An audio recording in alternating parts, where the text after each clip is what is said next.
प्रिय भाई बहनों, आज की रोटी के हर सदस्य व्यक्तियों के लिए यीशु ख्रिस्तांची मधुर नावाचे सप्रेम नमस्कार. आज की दिन 12 ऑगस्ट 2026 बुधवार. परमेश्वराची शोध द्या. मी परमेश्वराचा शोध घेतला आणि त्याने माझे ऐकला. त्याने मला माझ्या सर्व पायापासून सोडविले. स्तोत्र 34 अध्याय वचन 4. परमेश्वराचे शोध घेतल्याने मिळणारे आशीर्वाद अग्नीत आगेत. तो उत्कटेने पाहत असतो की तुम्ही त्यांचा शोध द्याला का. तुम्ही त्यांचा शोध घेतलात तर तो निश्चित तुम्हाला सापडेल. तो कृपेने समुद्रात आगे. तुम्ही दार ठठविल्यास ते उघडण्यासाठी आणि मागतीलीस देण्यासाठी सदैव तयार आहे. जर तुम्ही संपूर्ण अंतःकरणाने त्यांची शोध घेतला तर तुम्ही त्याला नक्कीच सापडाल. तुम्ही संपूर्ण अंतःकरणाने माझा शोध द्याल तेव्हा तुम्ही मला शोधला आणि मला सापडला. यिर्मया 29 अध्याय 13 वचन. योना मोठ्या मासाच्या पोटात असताना त्याने परमेश्वराचे शोध घेतला. परमेश्वराने त्यांची हाक ऐकली, त्यांचे जीव वाचविला आणि त्याला पुन्हा त्यांची सेवा कार्यासाठी उभे केले. दाविदानेही गुगेत लपून बसलेला असताना परमेश्वराचे शोध घेतला. स्तोत्र 142 शीर्षक आहे.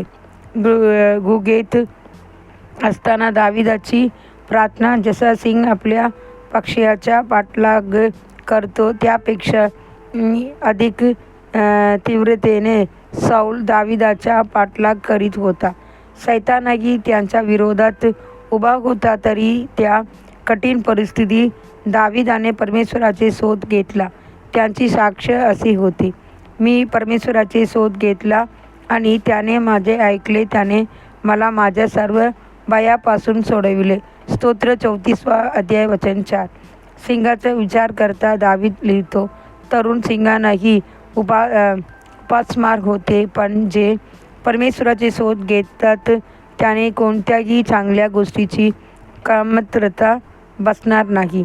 स्तोत्र 34 अध्याय 10 वचन. तुमच्या समस्येकडे पाहून निराश होऊ नका. जीवनातील संघर्षाने खचून जाऊ नका. संकटाच्या काळातही परमेश्वराचा शोध द्या. तो बरेने तुमची मदतीला येईल.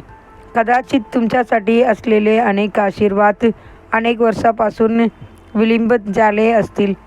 तुमची मुलांची विवाहात वारंवार अडथळे येत असतील. अशा वेळी उपवास आणि प्रार्थनेने परमेश्वराचे शोध द्या. त्याला तुमचे अंतःकरण तपासू द्या. तुमच्यातील कोणत्याही उणीव, आपले पाप किंवा दुसऱ्या विषयाची कटू भाव असल्यास तो तुम्हाला दाखव. पश्चाताप आणि प्रामाणिक प्रार्थनेद्वारे प्रत्येक अडथळा दूर करा. परमेश्वर तुमची प्रार्थना ऐकेल आणि आपल्या कृपेने तुम्हाला आशीर्वाद देईल. हन्ना त्याच्या अपमानात राहण्यास तयार नव्हती. ती परमेश्वराचे मंदिरात आली, त्यांचा शोध घेतला आणि नवस्तरून आपले अंतःकरण त्याच्या समोर ओतून टाकले. परमेश्वराने तिची प्रार्थना ऐकली आणि तिला देवभक्त पुन्हाचा आशीर्वाद दिला. देव तुमची जीवनातही असेच अद्भुत कार्य करू शकतो. प्रिय देवाची लेकरांनो, तुमच्या अपमानाचे दिवस संबंध आले आहेत. तुमच्या दुःखाचा काळ आता समाप्तीच्या जवळ आहे. पुढील मनासाठी वचन. तुम्ही त्यांच्याबरोबर राहाल तर परमेश्वर तुमच्याबरोबर राहील.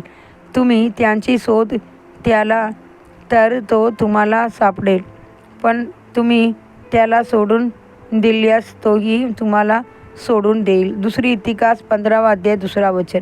आजचे बायबल वाचन सकाळी स्तोत्र संगीता 84 अध्याय 85 अध्याय 86 अध्याय. संध्याकाळी रोमकार्य 12 अध्याय. धन्यवाद.